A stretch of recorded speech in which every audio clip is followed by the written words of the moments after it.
Saya akan karena saya ini praktisi ya, saya akan melihat praktek saja. Menarik sebenarnya apa yang terjadi di Tegal dan sekitarnya ini. Ini laboratorium politik praktis yang benar-benar menjadi cermin untuk siapa saja di Indonesia, tapi khususnya untuk masyarakat Tegal. Ini adalah puncak dari budaya pragmatisme politik, ya, bahwa terus terang aja lah, imbalan-imbalan untuk pemilihan dan sebagainya itu di Tegal itu, Tegal, Brebes dan sebagainya itu sudah terbukti. Telah terbit buku 100 Rektor PTN dan PTS Inspirasi Indonesia. Harga Rp250.000 per eksemplar. Dengan sambutan Dirjen Pendidikan Tinggi dan Ketua Umum APTISI. Berisi pengalaman dan mimpi para rektor PTN dan PTS yang memberi inspirasi dalam memajukan perguruan tinggi untuk menyumbangkan sumber daya manusia yang siap menyongsong Indonesia Emas 2045. Untuk informasi dan pemesanan, dapat menghubungi nomor yang ada pada video.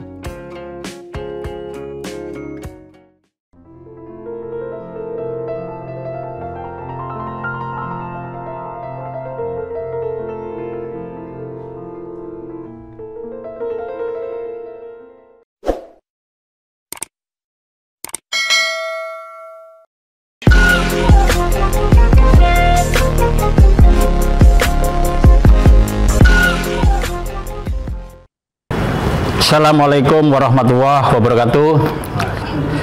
Sampai jumpa lagi penikmat podcast Ngopi Degan, Ngobrol Pintar, Politik Demokrasi Tegalan edisi yang ke-10 ya. Kali ini dengan tema memahami partisipasi politik masyarakat dalam perhelatan demokrasi di Kota Tegal. Dalam topik kali ini saya sengaja mengundang dua narasumber sekaligus pakar-pakar politik ya. Yang satunya sudah masuk dalam ranah nasional, yang satunya masih dalam ranah lokal. Oke, tidak berlama-lama saya akan bacakan biodata masing-masing narasumber.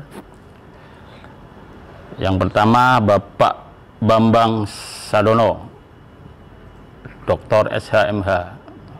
Sehat Bapak? Alhamdulillah. Alhamdulillah. Pak Karyudi Prayitno. Ya, terima kasih. Lahir di Blora tahun 1957. Riwayat pendidikan terakhir program Dr. FH Undip 96. Pengalaman organisasi terakhir menjadi Ketua Kelompok DPD di MPR 2014-2019. Kemudian narasumber yang kedua, Bapak Unggul Sugi Harto. Sehat Pak? Alhamdulillah sehat. Ya. Lahir di Pemalang tahun 1973. Pendidikan terakhir S2 Ilmu Politik Universitas Diponegoro. Pengalaman organisasi terakhir Dekan Visip UPS Tegal dengan moto hidup, tidak ada kebaikan yang sia-sia. Wah, ngeri. Berarti yakin kalau kita berbuat baik pasti akan karmanya juga baik ya Pak. Oke. Langsung saja ya Pak.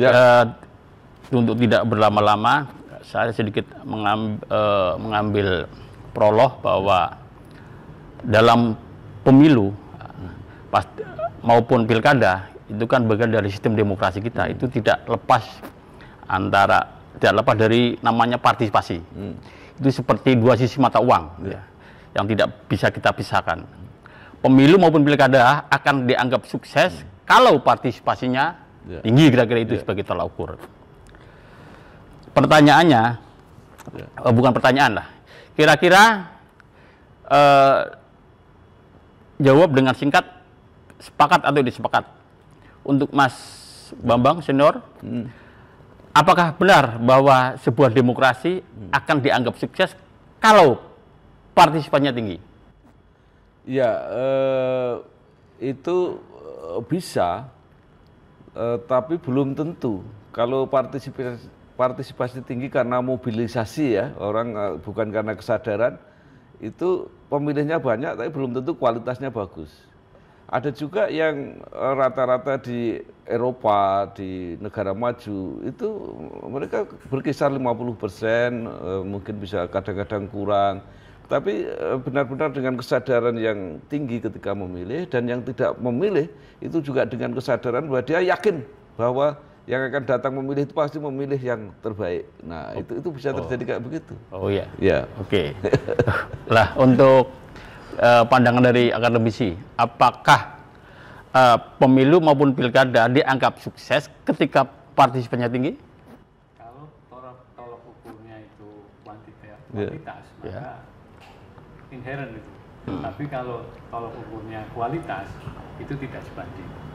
Partisipasi sebenarnya kan hakikatnya kesadaran masyarakat atas kepentingan dia untuk memilih calon pemimpin. Nah, konteksnya kalau kemudian demokrasi formal ya harus tinggi. Tapi kalau demokrasi substansial ya berapapun yang milih pasti berkualitas. Gitu.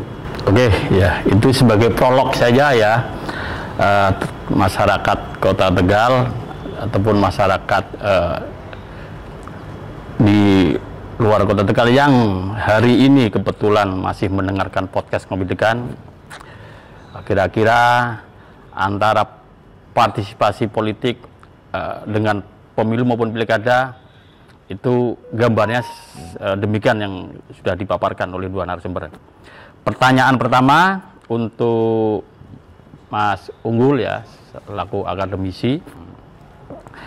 Partisipasi politik masyarakat adalah tulang punggung ya dari sebuah sistem demokratis. Kekuasaan dari rakyat oleh rakyat dan dijalankan untuk kepentingan rakyat adalah sebuah keharusan. Pertanyaannya, bagaimana menurut pandangan kalangan akademisi dalam melihat dinamika demokrasi di Kota Tegal kemarin? Kalau dilihat secara angka, berdasarkan apa yang saya dapat, Kota Tegal mengalami penurunan, walaupun sedikit, 0, hal ini tentu saja faktornya banyak. Bukan hanya masalah bahwa penyelenggaraannya saja, tapi bisa jadi bahwa kita ketahui paslon yang ada belum cukup mampu untuk menjadi masyarakat itu berbondong-bondong memilih. Di lain sisi itu tadi bahwa memang demokrasi sebenarnya yang kemudian banyak digembar-gemborkan kan hanya masalah kuantitas jumlah yang memilih. Padahal kan demokrasi bukan hanya itu, tapi juga berkaitan dengan substansi orang-orang yang dipilih itu seperti apa. Dan masyarakat juga kualitas dia memilih itu seperti apa. Nah, saya memilih karena dalam batas tertentu serangan fajar, atau saya memilih karena kualitas yang ditampilkan itu siapa? Si calon ya. Dicalonkan itu siapa? Ini penting. Dan memang ini tugas besar kita semua untuk memberikan kesadaran pada masyarakat bahwa bukan masalah berapa banyak calon atau, tapi masalahnya seberapa berkualitas calon itu ada dan kita siap untuk memilihnya. Itu. Kira-kira ya, untuk bisa menghadirkan calon-calon yang maaf dalam tanda kutip ya, punya quality fight yang bagus, itu harus diubah dari mana dulu? Tentu saja dua-duanya. Saya percaya dengan teorinya Tucker Parson bahwa untuk melihat satu gejala politik itu harus semuanya, yang masyarakatnya, pemilihnya dalam hal ini. Pemilihnya.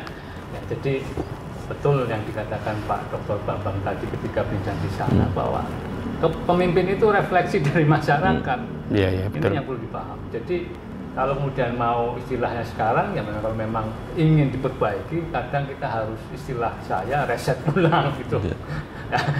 Walaupun tentu saja itu terlalu radikal, tapi tentu saja harapan kita kepada masyarakat dengan semakin banyaknya kesadaran kita tidak henti-hentinya memberikan gambaran pada masyarakat bahwa kualitas pemimpin itu penting, karena ada istilah salah pilih susah pulih. Nah, ini perlu dipahamkan terus-menerus bahwa salah pilih itu susah pulih. Nah, saya mengibaratkan kalau obat hama pertanian dan sebagainya itu ada di toko pertanian, Tapi kalau pemimpin ya salah pilih, obatnya susah. Ini yang perlu dipahami. Jadi resikonya kalau kita salah pilih, kita harus menanggung 5 tahun yang Oke. Tapi saya tertarik nih bahwa calon pemimpin terpilih adalah buah dari refleksi masyarakat. Kira-kira gambaran konkretnya seperti apa nih? Ya, tentu saja bahwa apapun dengan sistem yang lebih banyak kuantitas, kuantifikasi. Seolah kan kualitas kan dipilih bahwa yang terbanyak itu kan dianggap berkualitas. Itu memang konsekuensi demokrasi. Nah, tentu saja kita harus memulai dari minimal kesadaran top of mind dari masyarakat bahwa yang namanya hak pilih itu kan hak asasi. Hak asasi itu anugerah dari Tuhan. Kalau kemudian anugerah dari Tuhan itu kita transaksionalkan, berarti kan satu dosa besar. Betul. Nah, kesadaran itu yang belum ada gitu ya. Nah, walaupun itu saja ini menjadi perjuangan berat. Di samping kemudian tadi kalau ada permintaan, ada kemudian yang jual, ini yang kemudian juga akan segera terbit Majalah Ekonomi Indonesia edisi ke-8 Oktober 2025 dengan topik Kepala Badan Gizi Nasional, Dadan Hindayana tegaskan program makan bergizi gratis akan jalan terus, bahkan akan dipercepat. Bank Syariah Indonesia kini bisa investasi emas dan menabung untuk haji dan umroh. Muhammad Tidiani, alumni program Statistika Institut Teknologi 10 November yang sukses berbisnis dan punya 20 perusahaan di Batam.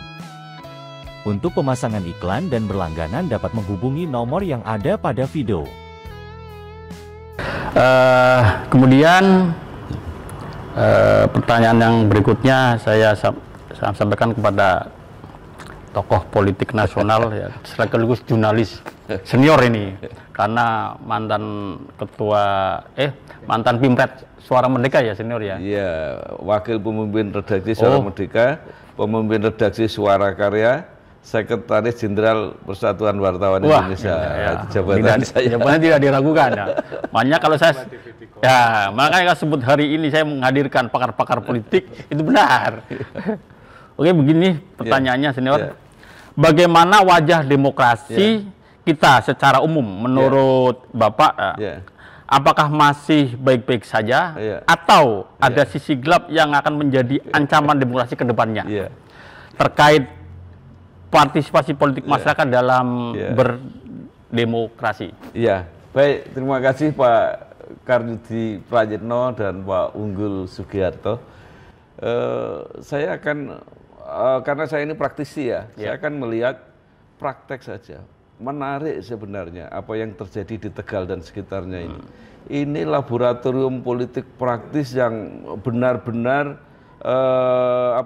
menjadi cermin untuk siapa saja di Indonesia, tapi khususnya untuk masyarakat Tegal. Ini adalah puncak dari budaya pragmatisme politik, ya, bahwa terus terang aja lah, imbalan-imbalan untuk pemilihan dan sebagainya itu di Tegal itu, Tegal, Brebes dan sebagainya itu sudah terbukti. Ada yang kepala daerah, ada yang dari legislatif, kalau nggak salah pernah ketua DPRD, pernah itu semua siapa yang terkena akibatnya karena cara pemilihannya yang transaksional. Mereka juga ya kasarannya itu ingin mengembalikan itulah ya, yang mula-mula kayak orang yang pemurah kemudian memberi ini itu, ngajak piknik ini itu, tapi ternyata dia mengambil keuntungan dan ternyata itu melanggar hukum ya, kemudian kena sanksi hukum. Dan itu saya khawatir ya, kalau di Tegal itu kayak ada misteri keris empuh gandring itu loh. Jadi turun-temurun nanti kayak begitu terus. Nah, saya kira ini pelajaran yang sangat bagus. Berharga ya. Apakah wali kota, apakah bupati, bahkan sampai ke sebelah juga, Malang dan sebagainya, itu terkena ini risiko politik semacam ini. Nah, sekarang pertanyaannya adalah apakah masyarakat mau ini diteruskan, gitu loh. Kalau tidak, caranya seperti apa? Saya kira sudah sulit karena baik pemainnya maupun pemilihnya itu kesepakatannya sama. Ya, kalau tidak ada, maka tadi bertanya tentang kepesertaan itu, ya jangan-jangan motivasinya itu. Kalau dorongan untuk memilih ini karena pragmatisme, ya berarti kualitasnya nggak bagus. Nah, saya sebenarnya berpikir, tapi apakah pikiran ini nanti bisa dilaksanakan atau tidak? Ini harus mulai dari kelas menengah.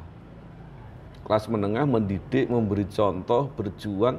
Karena kalau pemilih yang biasa nggak mungkin dia diajak berpikir yang, oh ini kita pemimpin yang bagus, besok kalau pemimpinnya bagus, pasti juga programnya bagus, dilaksanakan. Dia nggak peduli. Dia pikirannya jangka pendek, ya pokoknya itu menguntungkan. Nanti kalau pemimpinnya mau korupsi gimana, itu urusannya dia, bukan urusan saya. Nah inilah Pak, ini memang sulit, karena itu kesimpulan yang ingin saya sampaikan adalah bahwa demokrasi ini adalah sebuah teori yang bagus dan sudah dipraktekkan di banyak negara. Ada yang hasilnya bagus, ada yang tidak bagus, tapi rata-rata itu dianggap yang model yang paling baik. Ini Pak Dekan ini karena itu. Tetapi teori yang bagus tanpa disertai budaya politik yang bagus itu seperti kita.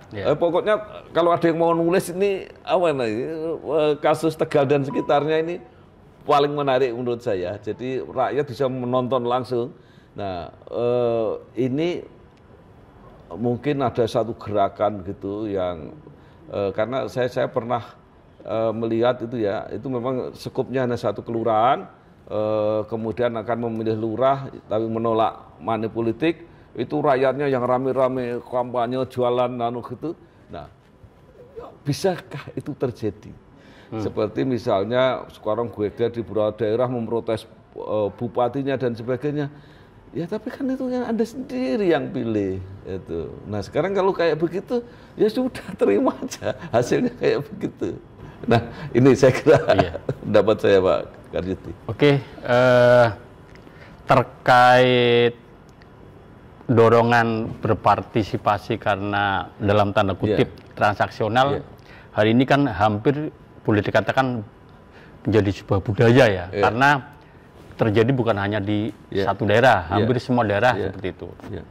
Kira-kira faktor apa ini penyebabnya? Ya, ini kayak apa ya, putaran gitu ya, kayak apa, lingkaran setan. Jadi saya ini praktisi. Jadi tahun 2000-an awal itu belum separah sekarang. Jadi saya jadi anggota DPR itu sejak 1997. Rasanya belum pernah pakai uang itu, belum waktu itu ya. Tapi kan kemudian kemudian siapa yang mulai? Ini timbal balik. Kemudian ada orang yang merasa punya duit atau diberi duit entah oleh siapa, atau diberi pinjaman oleh siapa, dia mengeluarkan duit untuk itu. Nah, orang yang sudah merasa itu sekarang lebih parah. Dulu ungkapannya kan begini. Dulu dimulai serangan fajar, jadi orang menitipkan uang itu serangan fajar. Karena itu maka ada anekdotnya, ada seorang nenek yang sampai malam, biasanya tidurnya sore-sore sampai malam nggak tidur, ditanya oleh cucunya, "Nek, kenapa nggak tidur-tidur? Ini kan besok pemilihan." "Lah kenapa?" "Ini saya nunggu serangan fajar," itu kata si nenek itu kan. Tapi kemudian kan serangan fajar udah enggak, itu nekat lagi serangan duha. Serangan duha itu mereka bersiap, kalau ada mau pemilih, sudah punya pilihan belum? Atau saya sudah punya pilihan, nah, dapatnya berapa? Ini serangan duha nih, kasih lebih banyak lagi. Nah, praktek itu semakin kesini semakin ada sekarang yang sekarang bisa pakai transfer kan, bisa nggak usah pakai gitu. Jadi makin canggih. Maka intinya adalah saya sedang berpikir mulai dari mana. Memang kelompok ini kecil, kelompok idealis, kelompok itu ya, partai-partai ini mau nggak ngajari semacam itu. Kemudian mahasiswa itu, akademisi mau nggak gitu. Mulai kecil tapi kemudian bergerak, memberi contoh, kalau itu nggak bisa. Dan yang paling khawatir itu kalau makin parah. Sekarang begini, ini ada yang aneh loh, tapi nggak banyak yang mengamati. Wali kota kampanye, kalau saya jadi wali kota, pendidikan gratis, kesehatan gratis, ya. Saya sudah berpikir, memangnya uangmu yang mau dipakai. Pertanyaannya, apakah kamu bisa memperoleh pendapatan untuk itu? Gitu. Apakah rakyat tahu ini bahwa dia cuma mengharapkan dana transfer dari Loh, ini dananya dari pusat, kok dia yang kampanye mau bagi-bagi, ini kan logika yang nggak benar. Tapi yang nerangkan siapa? Ya tadi menurut saya, orang-orang pinter, kelas menengah, akademisi, mahasiswa, aktivis, pimpinan partai, harusnya jelaskan, ini nggak masuk akal. Kamu ngomong kayak gini, kamu nggak bisa cari duit, coba PAD-mu berapa? Kalau PAD-mu bisa 15% dari APBD, itu jago. Gitu loh. Kok mau gratiskan ini itu. Berarti kuncinya pendidikan politik ya? Dan politik. Ya. Oke, kira-kira pendidikan politik harus dimulai dari mana nih? Nah, itu tadi yang saya katakan. Kelompok ini tinggal kecil, tapi harus kecil ini dipelihara, ditumbuhkan. Orang-orang yang punya idealisme, itu tadi mungkin. Nah, itu bisa juga mulai dari kelompok fanatis. Kelompok fanatis itu misalnya kelompok agama misalnya. Misalnya Pak Kiai itu, mudah-mudahan Pak Kiai itu masih mandi ya. Kalau jangan ini, tapi kan kadang-kadang Pak, kalau agama ibadah, kalau ikut Pak Kiai. Tapi kalau pemilu, kalau ikut caleg mana? Nah, ini juga perlu ini. Jadi kelompok masyarakat yang kecil ini perlu diperbesar. Contoh-contohnya sudah banyak. Inilah akibatnya kalau kita politik uang ya. Kan nggak teori lagi, ini pemimpinmu besok bisa korupsi. Orang Tegal ini lihat di mata kepala sendiri kok kelihatan. Ini loh, kalau saya mau nyebut kan nggak enak juga, tapi ini loh sejarahnya seperti ini. Nah, jadi kalau KPU menjelaskan itu gampang, itu menjelaskan apaan pengen so wali kotanya kayak itu ya kan. Tapi logika penyelenggara kan ada Bawaslu ya. Ya sebelah. Harusnya kan ini terkait itu kan tugasnya beliau harusnya. Saya pengen ngomong tentang Bawaslu. Saya khawatir lembaga-lembaga ini menjadi lembaga-lembaga formalitas. Ya supaya kelihatan adil ada Bawaslunya. Perkara Bawaslunya bekerja atau tidak, pura-pura tahu atau tidak, atau hambatan-hambatan regulasi membuat mereka lumpuh, inilah masalah kita. Karena Bawaslu itu ketika apakah pengadilan atau mungkin DKPP ya tidak pernah satu pun calon pilkada atau caleg pemilu yang dibatalkan pencalonannya karena money politik. Betul. Itu jadi berarti bukan hanya di Bawaslunya, di lembaga hukumnya ini. Cobalah kasih satu aja. Orang dibatalkan semua takut. Saya sudah investasi panjang, tiba-tiba dibatalkan. Nah, jadi kalau begitu kesimpulannya seluruh sistem kita tidak mendukung pemilu yang bersih.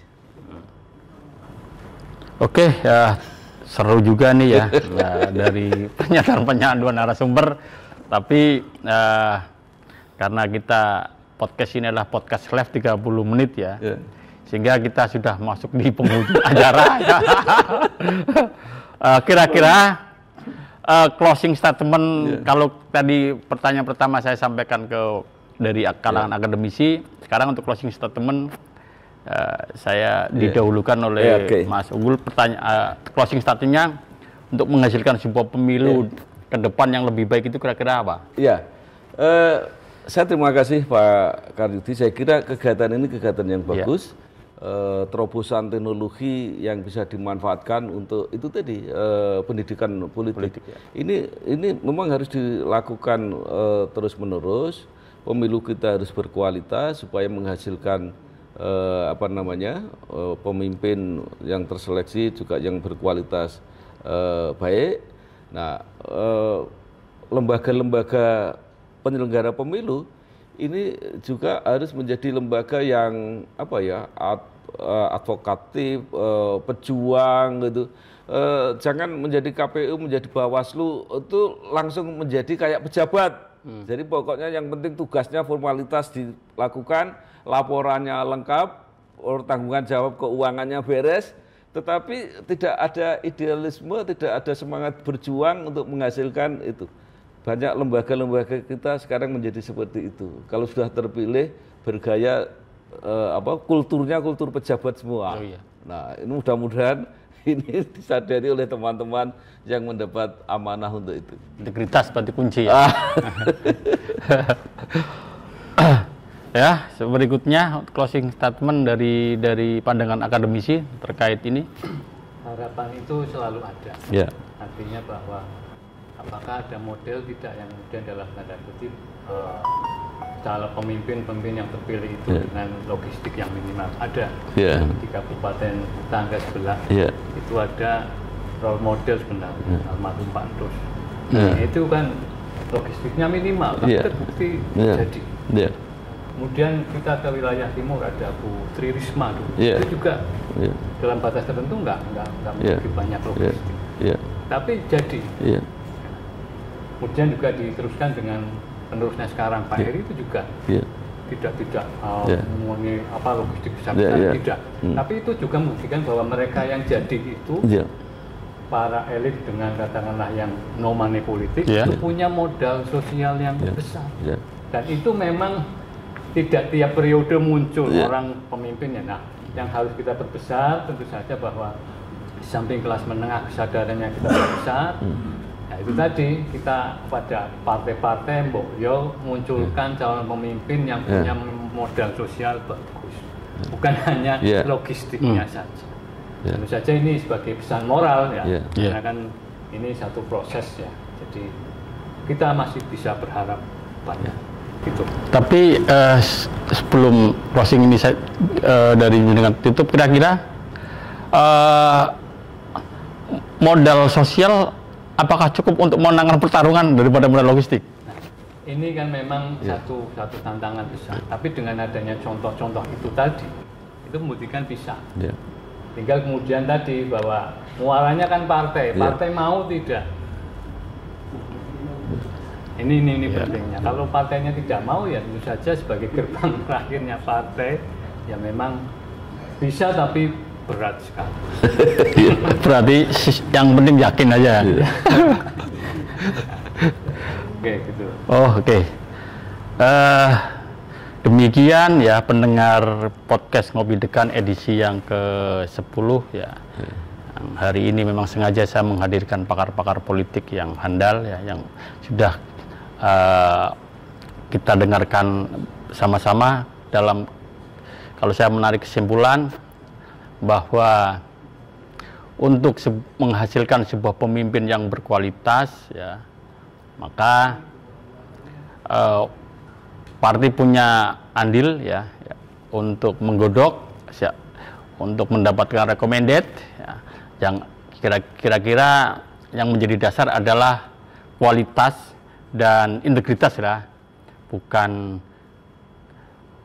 banyaknya isi tas, kira-kira kan seperti itu ya. Kemudian untuk para pemilih ya, bahwa memilih itu berdasarkan kualitas calon lah.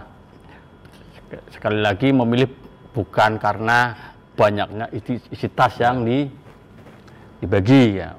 Kalau memang kita ingin mengubah ya wajah demokrasi kita. Mungkin itu saja kesimpulan dari saya. Mohon maaf barangkali ada salah-salah kata. Saya Bongkar Yudi Praitno ya, yang biasa dikenal host yang paling gokil ini senior. Karena gayanya ya, mengucapkan banyak terima kasih yang sebesar-besarnya. Sekian, wassalamualaikum warahmatullahi wabarakatuh. Waalaikumsalam warahmatullahi wabarakatuh. Oke. Makasih Pak. Ya. Oke. Matur nuwun. Telah terbit Majalah Kampus Indonesia edisi ke-12, Oktober 2025. Dengan topik, semakin ketatnya syarat akreditasi unggul untuk institusi perguruan tinggi di tahun 2026. Munadi Herlambang, Direksi BNI, sebagai salah satu alumni kebanggaan Institut Teknologi 10 November. Lalu, Universitas Mega Buana Palopo fokus di bidang pendidikan dan kesehatan.